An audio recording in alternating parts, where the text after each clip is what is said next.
આકાશવાણી સમાચાર ચૈતાલી શાહ વાંચે છે. સૌપ્રથમ મુખ્ય સમાચાર.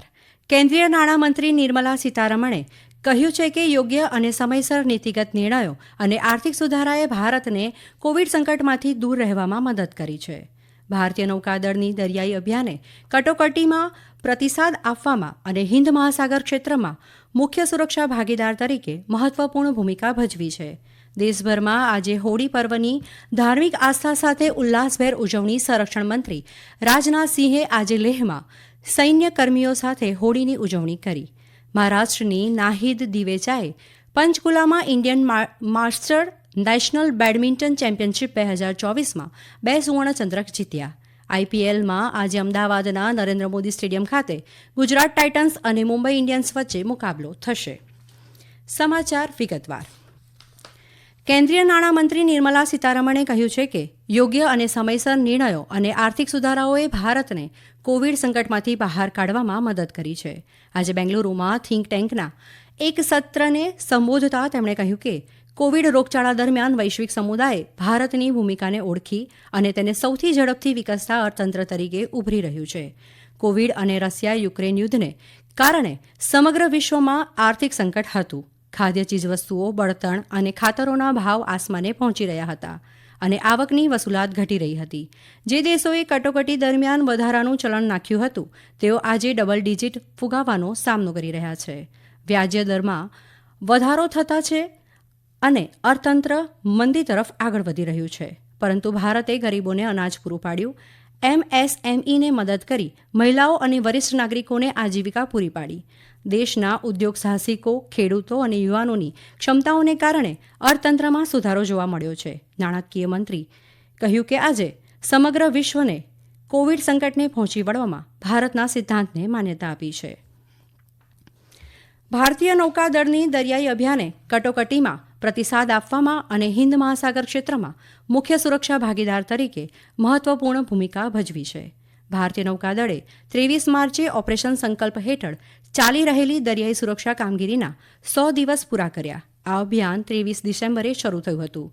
ભારતીય નૌકાદળે આ સમયગાળા દરમિયાન 18 ઘટનાઓનો જવાબ આપ્યો અને પ્રાથમિક સારવારની ભૂમિકા ભજવી હતી. એડનની ખાડી અને તેની આસપાસના વિસ્તારો, અરબી સમુદ્ર અને સોમાલિયાના પૂર્વમાં ભારતીય નૌકાદળે આ 3 ક્ષેત્રમાં દરિયાઈ સુરક્ષા કામગીરી હાથ ધરી હતી. છેલ્લા 100 દિવસો દરમિયાન નૌકાદળના જહાજો, એરક્રાફ્ટ અને વિશેષ દળોએ સમુદ્રના રક્ષણ કરવાની પ્રતિજ્ઞા લીધી. ઓપરેશન સંકલ્પે ભારતના હિતોનું રક્ષણ કરવામાં, દરિયાઈ જોખમોનો સામનો કરવામાં અને ચાંચિયાગીરીને નિષ્ફળ બનાવવામાં મદદ કરી. ડિસેમ્બર 2023થી ભારતીય નૌકાદળના પ્રયાસે હિન્દ મહાસાગર ક્ષેત્રમાં માહિતીના આદાન પ્રદાનને સક્ષમ કરવા માટે મુખ્ય હબ તરીકે પરિવર્તનકારી ભૂમિકા ભજવી હતી. દિલ્હીના મુખ્યમંત્રી અરવિંદ કેજરીવાલની ધરપકડ બાદ આમ આદમી પાર્ટી તેની વ્યૂહરચના નક્કી કરવા માટે આજે તેમના નેતાઓ, ધારાસભ્યો અને કાઉન્સિલરોની બેઠક યોજશે. રાજ્યસભાના સાંસદ સંદીપ પાઠક આ બેઠકની અધ્યક્ષતા કરે તેવી શક્યતા છે. આ બેઠકમાં પાર્ટીની ભાવિ રણનીતિ પર ચર્ચા થવાની સંભાવના છે. શ્રી કેજરીવાલને ગુરુવારે એન્ફોર્સમેન્ટ ડિરેક્ટોરેટ દ્વારા એક્સાઇઝ પોલીસ સાથે જોડાયેલા મની લોન્ડરિંગ કેસના સંબંધમાં ધરપકડ કરવામાં આવી હતી.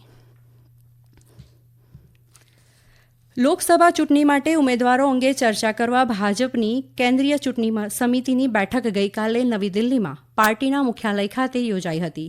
પ્રધાનમંત્રી નરેન્દ્ર મોદી, ભાજપના રાષ્ટ્રીય અધ્યક્ષ જેપી નડ્ડા, કેન્દ્રીય મંત્રીઓ અમિત શાહ અને રાજનાથસિંહ, ઉત્તર પ્રદેશના મુખ્યમંત્રી યોગી આદિત્યનાથ સહિત અન્યોએ સમિતિના સભ્યો અને રાજ્યોના પદાધિકારો સાથે બેઠકમાં હાજરી આપી હતી. કમિટીએ 3 કલાકથી વધુ સમય સુધી ઉમેદવારોના નામ પર ચર્ચા કરી. દરમિયાન કોંગ્રેસે વારાણસી લોકસભા બેઠક પરથી પ્રધાનમંત્રી નરેન્દ્ર મોદી સામે તેમના ઉત્તર પ્રદેશ એકમના પ્રમુખ અજય રાયને મેદાનમાં ઉતાર્યા છે. કોંગ્રેસના વરિષ્ઠ નેતા દિગ્વિજયસિંહ મધ્યપ્રદેશની રાજગઢ લોકસભા બેઠક પરથી ચૂંટણી લડશે.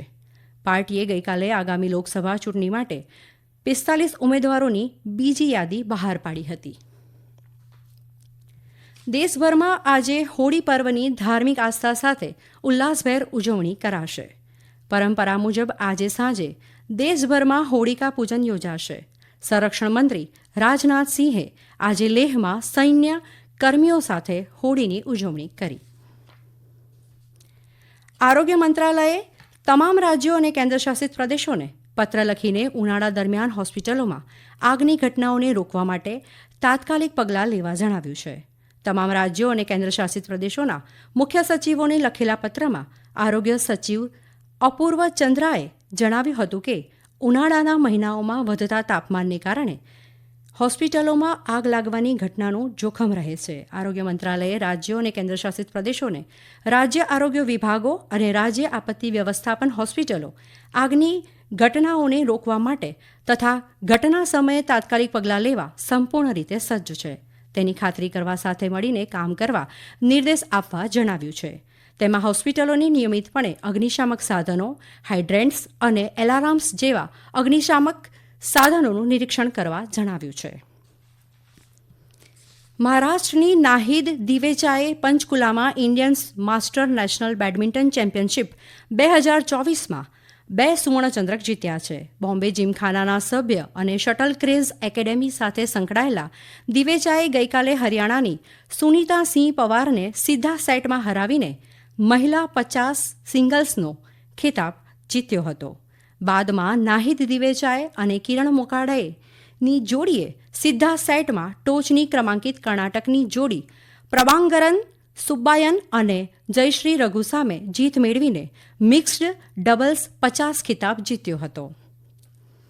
આઈપીએલમાં આજે અમદાવાદના નરેન્દ્ર મોદી સ્ટેડિયમ ખાતે ગુજરાત ટાઇટન્સ અને મુંબઈ ઇન્ડિયન્સ વચ્ચે મુકાબલો થશે. મેચ સાંજે 7:30 વાગે શરૂ થશે.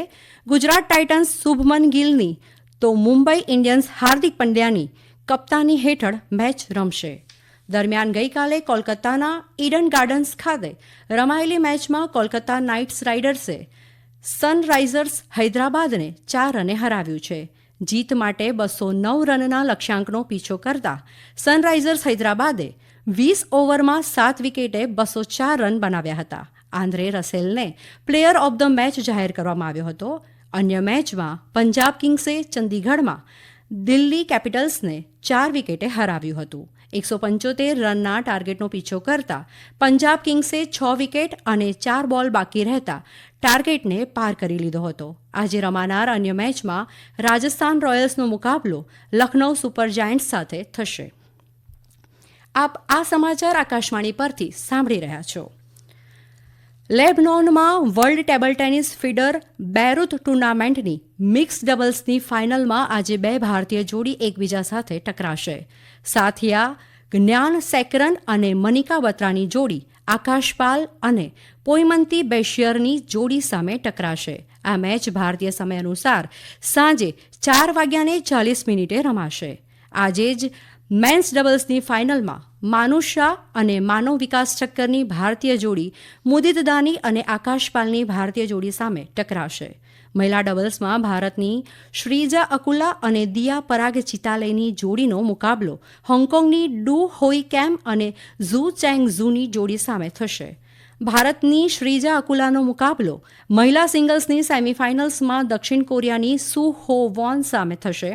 જ્યારે ઝી સત્યાનનો મુકાબલો મેન સિંગલ્સની સેમીફાઇનલમાં કઝાકિસ્તાનની કિરિલ ગેરાસિમેન્કો સામે થશે. અગાઉ ગુરુવારે સાથિયાને ભારતના માનવ વિકાસ ઠક્કરને 3-1થી હરાવીને પુરુષ સિંગલ્સનો ખિતાબ જીત્યો હતો.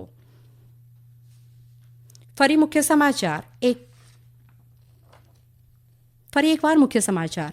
કેન્દ્રીય નાણામંત્રી નિર્મલા સીતારમણે કહ્યું છે કે યોગ્ય સમયસર અને નીતિગત નિર્ણયો અને આર્થિક સુધારાએ ભારતને કોવિડ સંકટમાંથી દૂર રહેવામાં મદદ કરી છે.